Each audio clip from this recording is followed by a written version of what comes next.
1-15 ayat 1-35. Saul ditolak sebagai raja. Berkatalah Samuel kepada Saul, "Aku telah diutus oleh Tuhan untuk mengurapi engkau menjadi raja atas Israel umatnya. Oleh sebab itu dengarkanlah bunyi firman Tuhan. Beginilah firman Tuhan semesta alam. Aku akan membalas apa yang dilakukan orang Amalek kepada orang Israel, karena orang Amalek menghalang-halangi mereka ketika orang Israel pergi dari Mesir. Jadi pergilah, sekarang kalahkanlah orang Amalek, tumpaslah segala yang ada padanya, dan janganlah ada belas kasihan kepadanya. Bunuhlah semuanya, laki-laki maupun perempuan, kanak-kanak maupun anak-anak yang menyusu, lembu maupun domba, unta maupun keledai." Lalu Saul memanggil rakyat berkumpul dan memeriksa barisan mereka di Telaim, dan 200.000 orang pasukan berjalan kaki dan 10.000 orang Yehuda. Setelah Saul sampai ke kota orang Amalek, disuruhnyalah orang-orang menghadang di lembah. Berkatalah Saul kepada orang Keni, "Berangkatlah, menjauhlah, pergilah dari tengah-tengah orang Amalek, supaya jangan kulenyapkan kamu bersama-sama dengan mereka. Bukankah kamu telah menunjukkan persahabatanmu kepada semua orang Israel ketika mereka pergi dari Mesir?" Sesudah itu menjauhlah orang Keni dari tengah-tengah orang Amalek. Lalu Saul memukul kalah orang Amalek mulai dari Hawe sampai ke Syur yang di sebelah timur Mesir. Agag raja orang Amalek ditangkapnya hidup-hidup, tetapi segala rakyatnya ditumpaskan dengan mata pedang.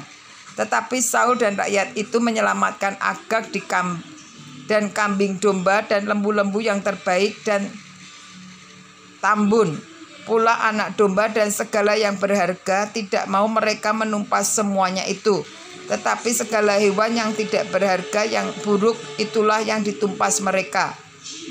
Lalu datanglah firman Tuhan kepada Samuel demikian, "Aku menyesal karena aku telah menjadikan Saul raja. Sebab itu ia telah berbalik daripada aku dan telah melaksanakan firmanku." Maka sakit hatilah Samuel dan ia berseru-seru kepada Tuhan semalam-malaman. Lalu Samuel bangun pagi-pagi untuk bertemu dengan Saul.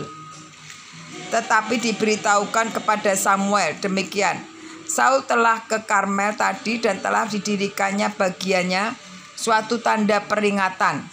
Kemudian ia balik dan mengambil jurusan ke Gilgal. Ketika Samuel sampai kepada Saul, berkatalah Saul kepadanya, "Diberkatilah kiranya engkau oleh Tuhan. Aku telah melaksanakan firman Tuhan." Tetapi kata Samuel, "Kalau begitu apakah bunyi kambing domba yang sampai ke telingaku dan bunyi lembu-lembu yang kudengar itu?"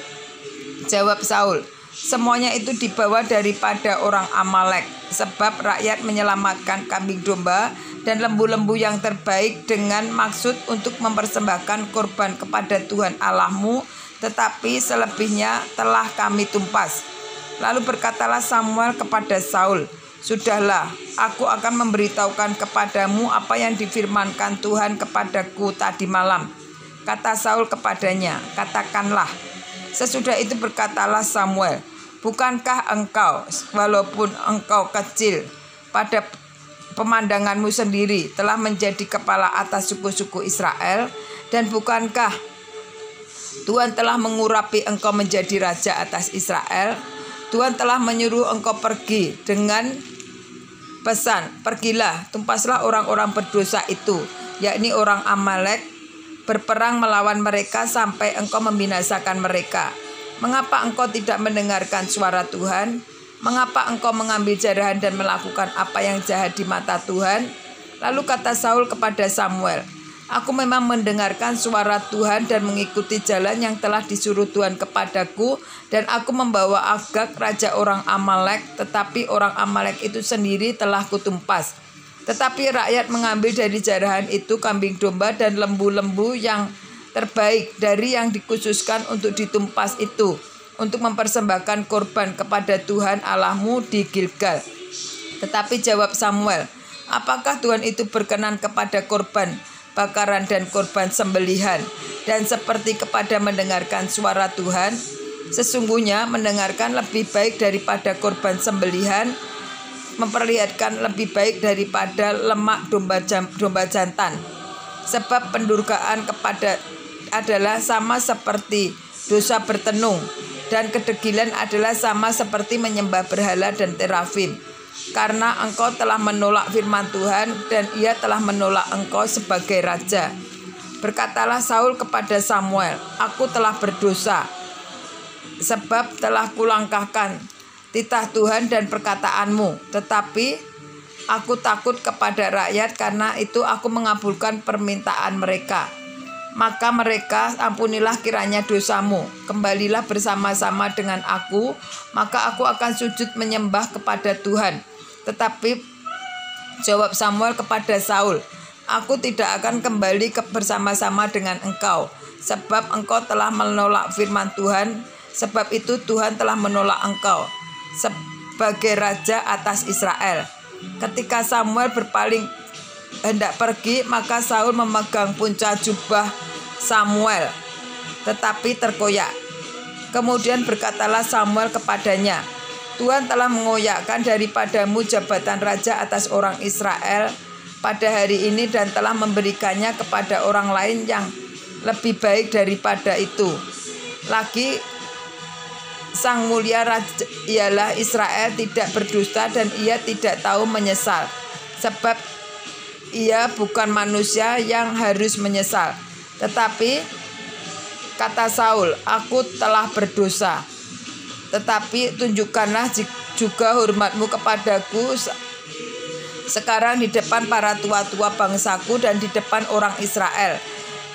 Kembalilah bersama-sama dengan aku, dan aku akan sujud menyembah kepada Tuhan Allahmu.